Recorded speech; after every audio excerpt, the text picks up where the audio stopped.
तीर धैनम श्रवण पटे यतिवरा महावाक्य जनार्दन सच्चिदानंदत्वं शरणं ब्रजेश यादवेन्द्रं दयादाता पुंडरीक्षा क्षीरसागर शयनम कमलनयनम नमस्तुते नमामि श्रीहरि। धैर्य से जिसको धारण किया जाता है, कर्णपटमु से जिनका पान किया जाता है, ऐसे सच्चिदानंद भगवान श्री यादवेंद्र सरकार को मैं नित्य ही चिंतन करता हूँ, नमन करता हूँ, जिनको नमन करने से मंगलादि मंगल तो हो ही जाते हैं, साथ ही में बहुत बड़ा बल मिलता है मनुष्यों। जगत गुरु श्री कृष्ण है, राजा है ब्रजधाम, राधे रानी महारानी है और पावन ब्रज का धाम। गुरु बन गए कृष्ण भी जगत गुरु कहलाए, गोप ग्वाल संग रास रचा रहे, गोवर्धन रहे उठाए। रक्षा ब्रज मंडल करी और बचा लिया ब्रज धाम, धर्मराज भारत हुआ यही कृष्ण का काम। श्री कृष्ण गोविंद नंद नंदन श्याम रंग स्वरूप है, सब रंग जब मिलते हैं उस रंग में तो श्याम ही रूप है। जितने जगत के रंग हैं जब हो जाते एक तो श्याम रंग बन जाता है, चाहे रंग फैले हो अनेक। अनेकता में एकता की स्थापना भगवान श्री कृष्ण करते हैं। भगवान श्री कृष्ण कहते हैं कि भजो राम सीता, भजो राम सीता, या ही में भागवत या ही में गीता। भगवान कृष्ण ने जब ये शब्द कहे तो पूरे त्रिलोक में सन्नाटा मच गया कि जगत गुरु भगवान श्री कृष्ण गुरु पुष्य नक्षत्र अगहन मास में राम और सीता के नाम का उच्चारण कर रहे हैं और गीता का अवतरण हो रहा है। ये कैसे हो रहा है? क्योंकि सीता माया जानिए और राम है ब्रह्म समान। माया ब्रह्म जब मिल जाते हैं तो प्रगटे हैं भगवान, तब भगवान का प्रागट्य होता है और आत्मा में परमात्मा का प्रागट्य होना ही गीता है। पुष्य नक्षत्र 100 तुकबंदी और 1 पुखबंदी, सारा त्रिलोक सारा संसार 100 तुक्के लगा ले, अरबों तुक्के लगा ले, करोड़ों और खरबों तुक्के लगा ले, लेकिन वो तुक्के ही रहते हैं। और पुष्य नक्षत्र के अंदर यदि अघन का महीना हो, गुरुवार का दिन हो, पुख नक्षत्र हो, षष्ठमी तिथि हो और घोर कलयुग की कालिमा छाई हुई हो, तो एक नाम भव सिंधु सुखाई। सारे पाप के खारे समुद्र को सुखा करके उसमें अमृत का प्रागट्य करना ही ईश्वर शक्ति का काम होता है। हे अर्जुन, द्वापर में अर्जुन तेने सुन ली, गीता पर गुरु बनाया कोई नहीं, और बिना गुरु के सुन ली गीता, और फिर भी योग बना ही सही, फिर भी तेरा योग बन गया। तब अर्जुन ने कहा महाराज गुरु किसको बनाऊं? तब बोले कृष्ण भगवाना, प्रातः काल उठो गति जाना। हे अर्जुन तुम प्रातः काल उठो और भगवान श्री कृष्ण का स्मरण करो। श्री कृष्ण शरणम मम त्वं शरणम व्रजेश, त्वं शरणम व्रजेश, त्वं शरणम व्रजेश। आज गुरुवार पुष्य नक्षत्र है और नदी किनारे चले जाओ, जमुना तट पर जो मिले पहला हो इंसान, जो पहला इंसान तुम्हें मिले उसको गुरु बना लेना और बोले कृष्ण भगवान। अर्जुन बुद्धि चक्कर खा गई और शुद्ध बुद्धि अर्जुन में आ गई। प्रातः काल उठा अर्जुन और लिया कृष्ण का नाम, त्वं शरणम ब्रजेश जपने लगा और जपा कृष्ण का नाम। श्री कृष्ण शरणम मम, अब जाऊं जमुना पास, और जो भी मुझको मिलेगा मनुज वह गुरु मेरा हो खास। तब अर्जुन चुपचाप गमन और किया जमुना की ओर। एक कीर मिल गया उसे और मचा वहां पर शोर। नाव चलाने वाला नाविक और मिला अर्जुन को जाए। अर्जुन घबरा गया, इसको मैं कैसे गुरु बनाए, इस कीर को मैं कैसे गुरु बनाऊं। पर भगवान कृष्ण की आज्ञा है, कुछ तो करना पड़ेगा। तब का अर्जुन ने महाराज आप क्या काम करते? तब धीरे से बोला कीर नाविक, मैं पार उतारा करता हूं, उस पार जमुना के जो जाता उसका सफर में बनता हूं। ये टूटी फूटी नाव मेरी, इसमें भी जो बैठा मानव और उसको पार लगाता हूं। और यही काम दिन भर मेरा यही काम है। तब अर्जुन ने कहा कि तुम भगवान हो क्या? इस त्रिलोक और इस बैतरणी नदी से तो भगवान पार लगाते हैं और तुम तो एक साधारण इंसान हो, और फिर भी इस तरह बात कर रहे हो जैसे पार लगाने का ठेका तुमने ले रखा है। महाराज ठेका नहीं लिया मैंने, मैं तो यहां मजूरी करता हूं और मजबूरी है ये मेरी, और इस कारण पार उतारता हूं। नहीं कोई भगवान में, मैं साधारण इंसान, पर जिम्मेदारी से पार लगाता हूं, यही है मेरा काम। अर्जुन समझ गया कि बात तो बहुत गहरी कह रहा है। पार लगाना, इस टूटी नाव से उस पार पहुंचाना कितनी जिम्मेदारी का काम है।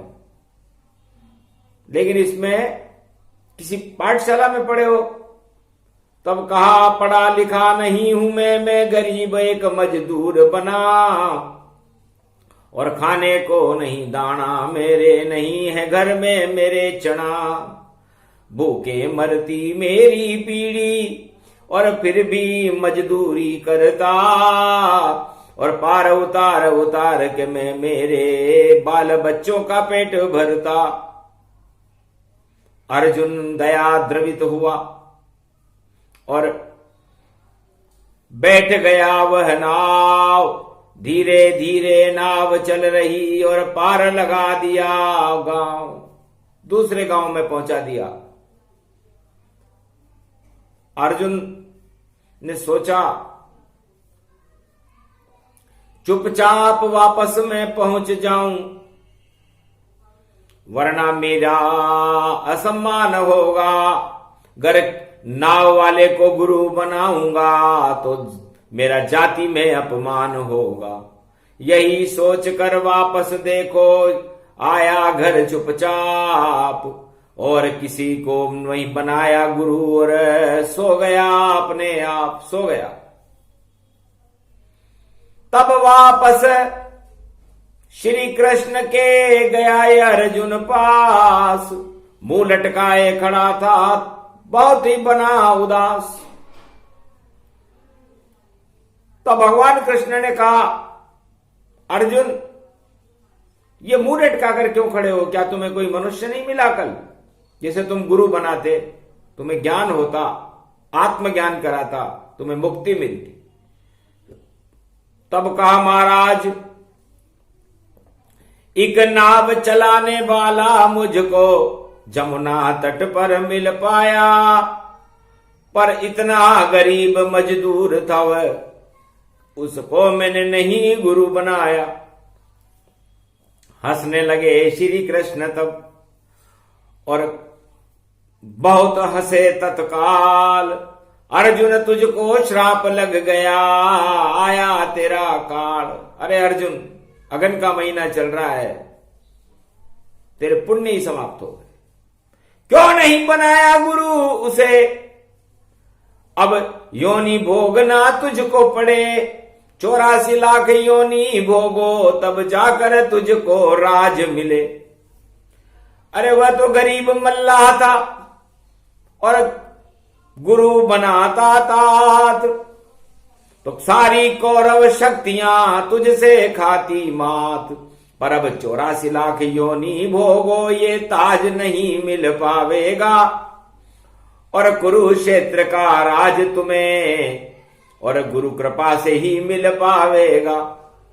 पहले 84 लाख योनि भोगो और फिर भोगना आगे राज। क्यों नहीं गुरु बनाया तुमने, बिगड़ गया तेरा काज। तब का महाराज अब क्या करूं कि वापस जाओ उसके पास ही और उसको देहो बताए कि महाराज एक समस्या है, इसको दो सुलझाए। वापस दूसरे दिन अर्जुन पहुंचाता है, महाराज एक सलाह दो, ये सलाह मांगने आए। तब का क्या बात है, मैं एक सलाहकार थोड़ी हूं, मैं तो साधारण इंसान हूं कि मुझको गुरु का श्राप लगा है, इसको कैसे देऊं हटाए। 84 लाख योनि भोगूंगा तब जाकर के श्राप मिट पाए, और कैसे हटाऊं इसमें श्राप को, और इसका उपाय तुम देव बताए। हंसने लगा मल्लाह वहां पर, ये तो सीधी बात, ये तो सीधी सी बात है। जिसने तुम्हें ये सलाह दी उससे कहो कि 84 लाख योनि होती कैसी है, उसका नक्शा मंगाओ, और जब वो नक्शा मंगा के तुम्हें दे दे तो तुम्हारी समस्या का समाधान हो जाएगा। उस पे 84 बार लौट जाना, बस इतने में ही भोग लोगे और देखो सारे भोग। अरे वापस राज मिल जाएगा तुमको, जब बनेगा योग। अर्जुन चक्कर खा गया सुन मल्ला की बात, अरे वाकई गुरु बनाने लायक ये मल्ला जगत विख्यात। ये मल्ला नहीं है कोई चक्कर है। तो मल्ला नहीं था वह नाविक, और वह श्री कृष्ण खुद मल्लाह बने, और ज्ञान देने आए थे गुरु पुष्य में, इसलिए मल्लाह भगवान बने। पर अर्जुन समझ न पाया श्री कृष्ण की चाल, और वापस अर्जुन आ गया श्री कृष्ण के पास। तब भगवान श्री कृष्ण से ने पूछा, अर्जुन क्या हुआ? क्योंकि मल्ला भी तो भगवान कृष्ण ही थे। उन्होंने कहा, महाराज उसने कहा कि 84 लाख योनियां जो तुम्हें भोगनी है, पहले वो होती कैसी है, उसका नक्शा तो हो। उस पे 84 बार लौट लेना, तेरा योग पूरा हो जाएगा और तुझे वापस कुरुक्षेत्र कौरव वंश का नाश हो जाएगा और तुझे राज मिल जाएगा। यह गीता है। तब कहा धन्य वह मल्ला है जिसने ये ज्ञान बताया है, मैं भी उससे मिलना चाहूं, मुझे ऐसा कोई मल्ला नजर नहीं आया है। जाओ धर्मराज के पास तुम और नक्शा लाओ तत्काल। तब गुरु पुष्य नक्षत्र में एक पुष्पक विमान में बिठा करके भगवान श्री कृष्ण ने अर्जुन को बैकुंठ में धर्मराज के पास भेजा और कहा कि 84 लाख योनियां कैसी होती है उसका एक नक्शा दो। नक्शा दिया धर्मराज ने, चित्रगुप्त ले आए। उस नक्शे को लेकर गुरु पुष्य अघन महीने षष्ठी में और श्री कृष्ण के पास अर्जुन आए। एक पल में ही सब कुछ हो गया। तब कहा 84 बार लौटो इस पर, योनि सारी हट जावेगी और गीता की शक्ति अर्जुन, और अब तुम्हें गुरु शक्ति मिल पावेगी। तो गुरु बनेगा नाविक और भोगो अब तुम भोग, करो गरीबों की सेवा, यही लिखा है योग। तब 84 बार अर्जुन सारे कपड़े उतारकर उस नक्शे के ऊपर लौटा। भगवान कृष्ण तो हंसी ठहाका लगाने लगे। पीठ फेर कर पीछे देखो श्री कृष्ण मुस्काए, अरे राज चाहता है अर्जुन और क्या क्या किया कमाल। सारे वस्त्र खोल करके उस पर लौटने लगा, पूरी कमर और बदन छिल गया। भगवान कृष्ण ने कहा ठीक है। तब जाकर के गुरु की और कृपा अर्जुन मिल पाए, गुरु पश्च में गुरु बन गए श्री कृष्ण यदुराय। वो मल्ला कोई नहीं थे, भगवान कृष्ण ही थे, लेकिन उन्हें गरीबों का सम्मान बढ़ाना था। तो गीता इसी को कहते हैं, क्योंकि भगवान कृष्ण दीन दयाल हैं। दीन गरीब को कहते हैं और उस पर दया करने वाला भगवान ही होता है। कोई राजा तो गरीबों पर दया करता नहीं। चारों युगों में किसी भी राजा ने और गरीबों पर नहीं ध्यान दिया, बस अपना ही सम्मान लिया और सत्ता का सम्मान लिया। नहीं दिया किसी भी राजा ने देखो गरीबों पे ध्यान, इस कारण सत्ता गई और हुआ बहुत अपमान। दीन दयाल वीर संभारी, हरो नाथ मम संकट भारी। तो वाणी ने कलयुग में 25 नवंबर गुरु पुष्य नक्षत्र कलयुग में 2021 में 21वीं शताब्दी के आगमन पर भगवान से प्रार्थना की, महाराज 1.25 अरब हम भारतवासी और खोलो हमारे भाग और गुरु बन जाओ आप हमारे और पापों में लगा दो आग। हमारे जितने भी पाप उनको नष्ट करके उनमें आग लगा दो भगवान, और जैसे गुरु आप अर्जुन के बने हमारे भी बनो, क्योंकि कलयुग केवल नाम आधारा, सुमर सुमर नर उतर ही पारा। ये गीता का ज्ञान है महाराज, क्योंकि कलयुग में तो कोई गुरु होगा नहीं, और गुरु लपेट के चपेट के और पेट के होंगे, ठेठ का कोई होगा नहीं। इसलिए आप गुरु बन जाइए। गुरु पुष्य नक्षत्र अगहन का ये महीना, प्रगटो आप सर्वत्र, सभी भूमि गोपाल की दर्शन देने आओ। आप हमारे गुरु बनो और भारत भाग जगाओ। जैसे 84 लाख योनि से अर्जुन को किया मुक्त, और हमारे के ऊपर भी कृपा करो। आप दीन दयाल अनुरुक्त, आप परमासक्त रखते हैं। हमारी भावना है, कलयुग चल रहा है, कोई धनी धोरी नहीं है और आप दीनों के दयाल हो, इसलिए हम दीन हैं, आप दयाल हो। तो आप दयाल अपनी दया हम पर दिखाओ, हमारे ऊपर आपकी कृपा का हाथ रहे। हंसने लगे कृष्ण भगवाना, सुनकर वाणी का ये प्रार्थना। धन्य धन्य वाणी कलयुग में, और कर गई बड़ा कमाल। और कृष्ण कलयुग में भी प्रकट हो गए, गुरु पुष्य का हाल। ये गुरु पुष्य में भगवान कृष्ण को वाणी ने प्रकट कर दिया, और भगवान के सामने एक चुनौती रख दी कि कोई राजा नहीं जगत का, आप ही राजा हो गोपाल। और भारत तो ब्रजधाम बना है, कर दो गुरु आज कृपाल। कुरुक्षेत्र यहाँ हो नहीं पावे, धर्म क्षेत्र भारत को बनाओ। और जितनी कौरव की सेना है, उनको क्षण में आप हटाओ। 18 अक्षोणी सेना कौरव करे रहे बड़े धमाल। इन कौरव का नाश करो और पांडव पर हो जाओ कृपाल। 5 पांडव अर्जुन भीम नकुल सहदेव और युधिष्ठिर, और सब ही जप रहे नाम ब्रजेश। तुम शरणम ब्रजेश का करे जाप, हम काटो नाथ हमारे कलेश। हे अज्ञातवास में हम सब, और दे दो आप हमें वरदान।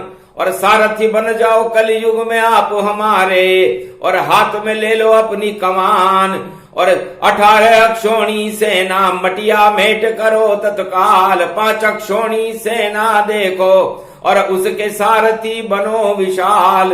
ये गीता का ज्ञान है अर्जुन, और देखो श्री कृष्ण रहे सुनाए। कलयुग में भी गीता चल रही, और अब सारा भारत अर्जुन बन जाए।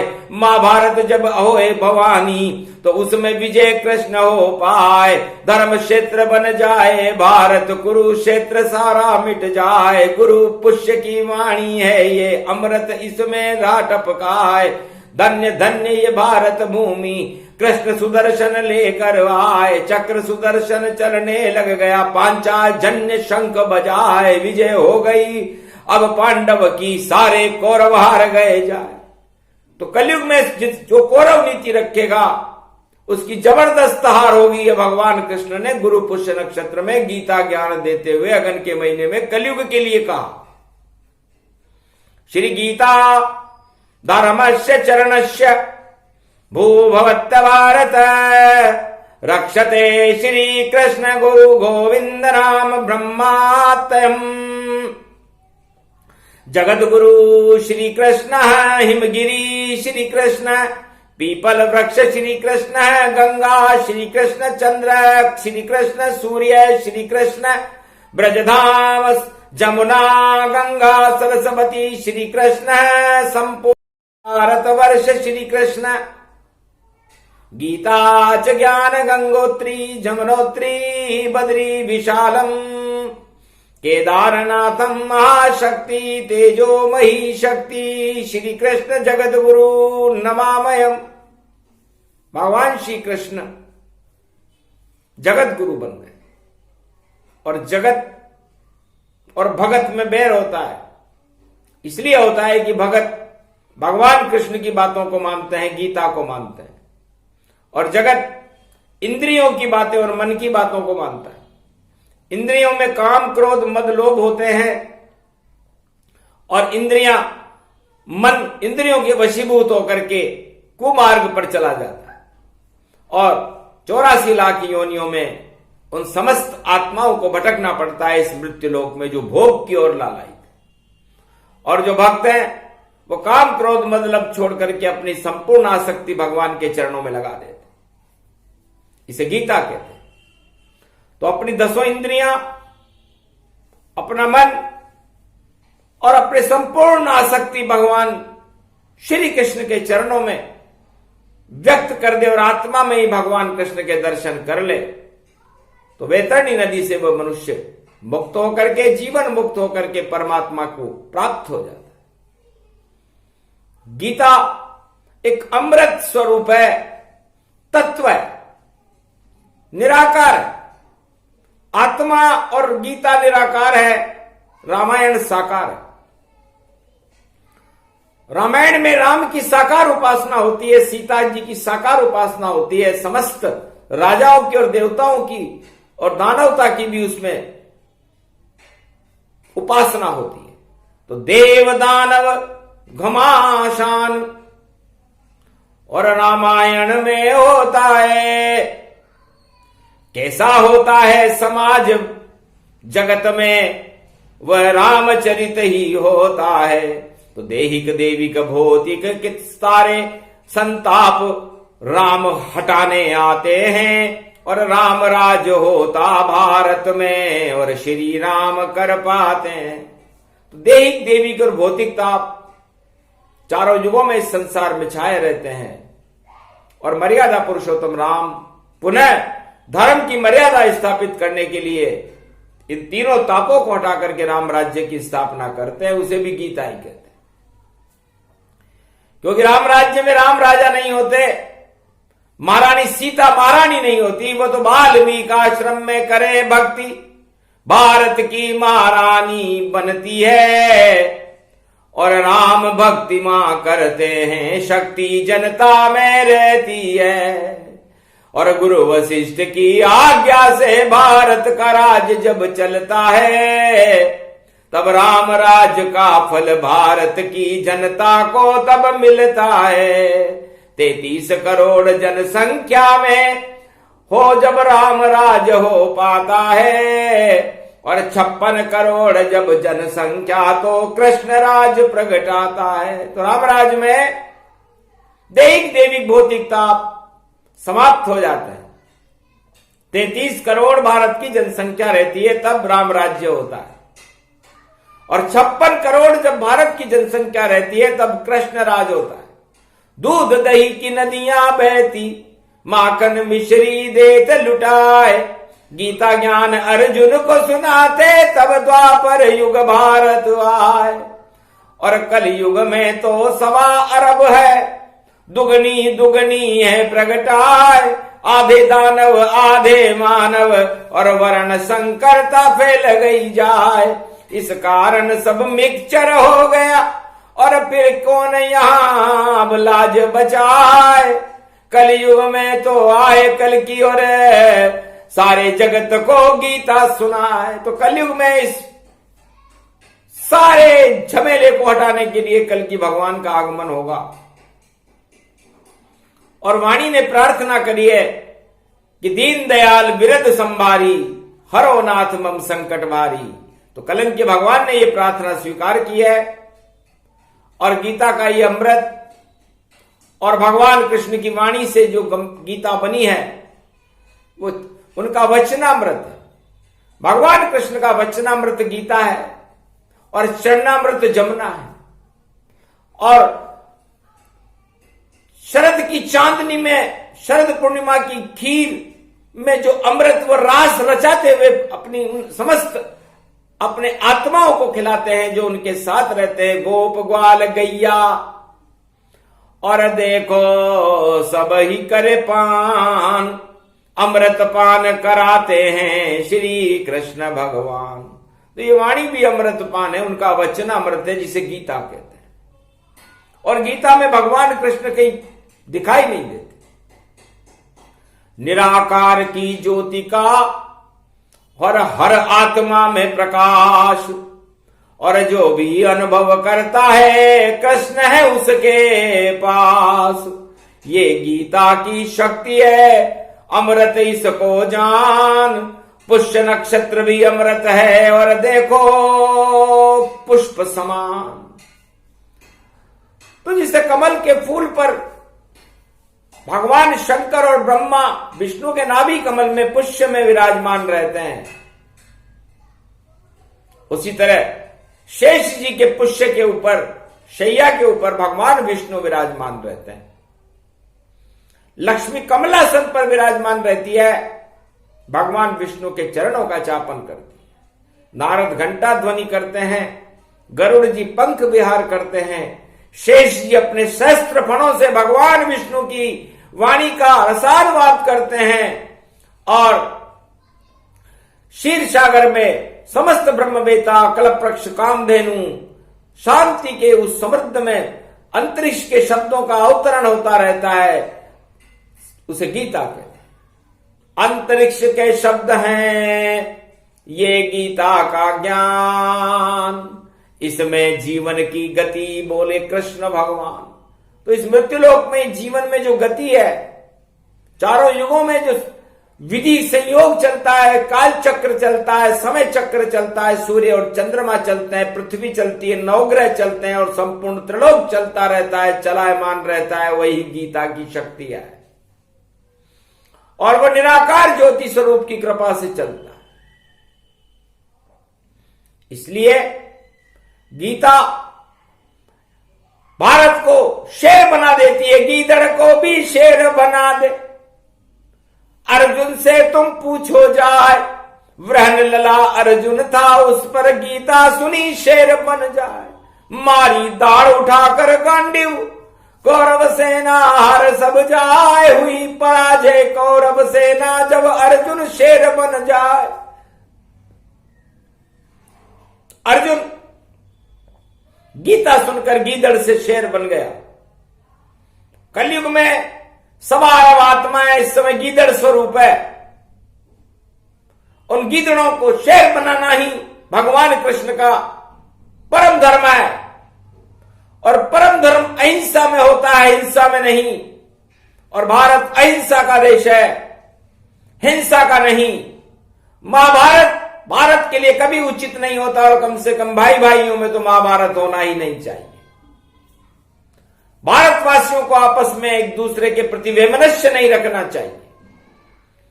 महाभारत में जो हाल कौरवों का हो गया था, वैमनस्यता के कारण हुआ, कुचालों के कारण हुआ। शकुनी जैसी कुचालें चलने वाले महाभारत में धृतराष्ट्र के सलाहकार थे।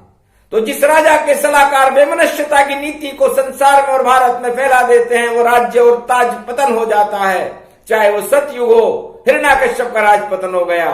त्रेता में रावण का राज पतन हो गया, क्योंकि उसने अयोध्या के राजा से ही संघर्ष स्थापित कर दिया। तो न रहा बांस न बजी बांसुरी। इसलिए भगवान कृष्ण ने बांसुरी उठाई ही नहीं, उन्होंने तो बांस का धनुष उठाया। ये मुहावरा तभी बना था। और बांसुरी तो उन्होंने कहा मैं द्वापर में बजाऊंगा। तो बांसुरी जब बजी कृष्ण की, और निकला उसमें गीता ज्ञान। अर्जुन रथ में बैठ के सुन रहा, और देखो हो गया वह भगवान। बना शेर वह देखो भारत, और अधर्म चक्र सभी हटाए। धर्म चक्र जब चलने लग गया, कुरुक्षेत्र सारा हट जाए। धर्म क्षेत्र भारत बना, और जय जय धर्म की होय। ऐसी गीता सुना दी कृष्ण ने, भारत की जय होय। तो ये गीता कभी समाप्त नहीं होती, अनवरत चलती रहती है। जब भगवान की इच्छा होती है इसे चलाते हैं, क्योंकि अगन के महीने में महाभारत के संकेत दिखाई देते हैं। इस कारण कलयुग में कृष्ण ये गीता कहते हैं। महाभारत में गरीब ही बने विजेता जाए। दीन दयाल श्री कृष्ण है जो कल की बनकर आए। इसलिए भारत का 21वीं शताब्दी गरीबों की शताब्दी होगी, और राजताज गरीबी करे, क्योंकि सब गरीब बने अमीरा।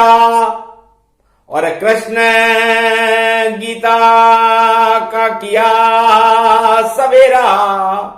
ऐसा हो ये प्रकाश अब भारी, हर्षित हो भारत नर नारी।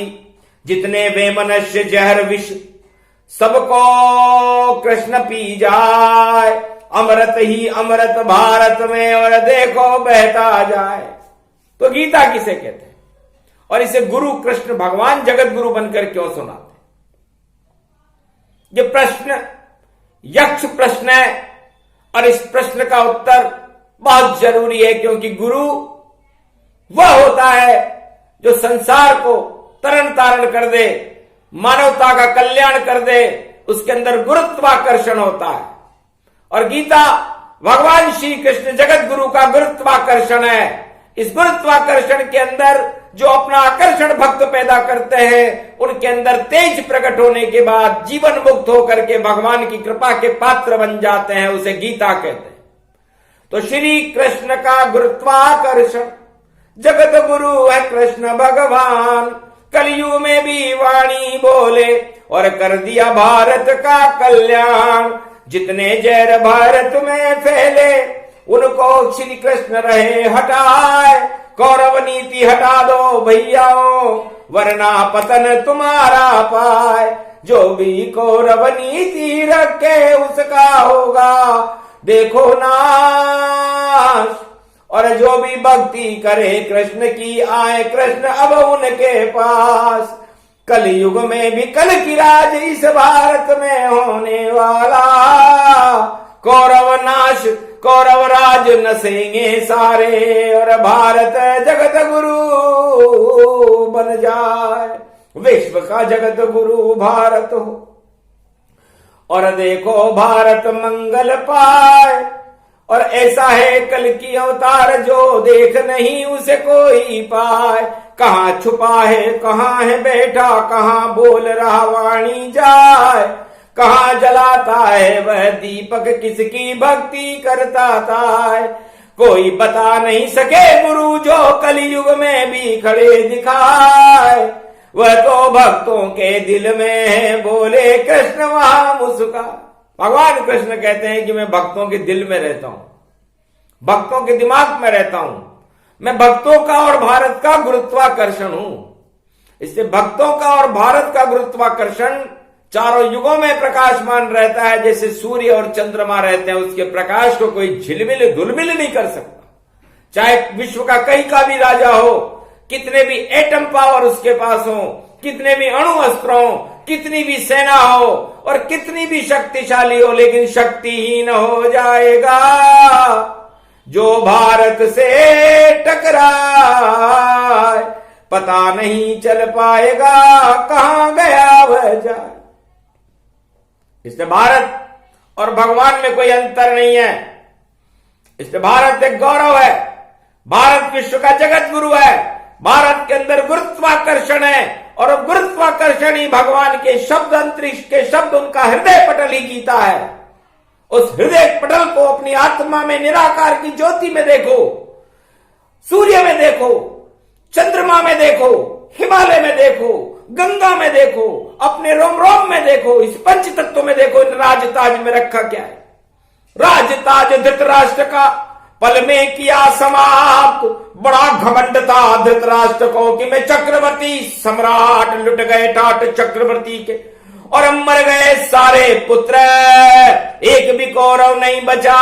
जब आए कृष्ण सर्वत्र तब भगवान कृष्ण भारत के सारथी बने। उनके मुखारबिंद से गीता झरने लगी। तो गीता भारत का गौरव है भारत का संविधान है भारत की आत्मा है और भारत ही परमात्मा का स्वरूप होकर के समस्त 8 अरब आत्माओं में उनका ही प्रकाश है। संपूर्ण विश्व की 8 अरब आत्माओं में भी भगवान कृष्ण का ही प्रकाश है। तो वो गीता ही तो है। अब आप उस गीता के गुणगान को समझो नहीं पंच तत्व का समापन करो नहीं भगवान के दर्शन की तरफ अनुसरण करो नहीं असत्य के मार्ग पे चलते रहो भोगों में उलझे रहो तो 84 लाख योनियां तुम्हारा इंतजार करेंगे। इसलिए गुरु पुष्य नक्षत्र में अपने घर में बैठकर भगवान श्री कृष्ण का एक शब्द तो बोलो तुम शरणम ब्रजेश।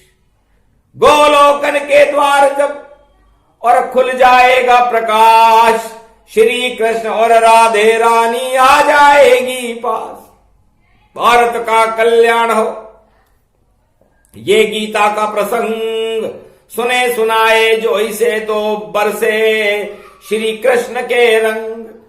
श्याम रंग गीता बनी और श्याम ही यही गीता स्वरूप और श्याम नाम गीता बने और राधे का ये रूप। राधे उसकी शक्ति है और श्री कृष्ण का ज्ञान। दोनों ब्रज में जब मिले तो गीता बने महान। जयंती गीता की मने और मने नहीं कोई। जितनी धर्म पुराण है और नहीं जयंती हो।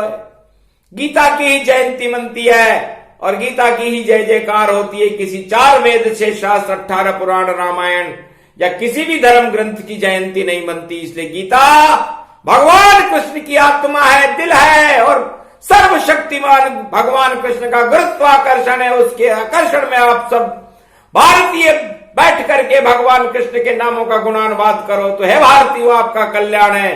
कलयुग की 21वीं शताब्दी गौरवमयी है और कल की भगवान का प्रकाश सारे संसार में फैलने वाला है। विश्व का जगत गुरु भारत होगा। यह घोषणा भगवान श्री कृष्ण गुरु पुष्य नक्षत्र में 25 नवंबर को 2021 में कर रहे हैं। बोलो जय श्री कृष्ण, जय भारत।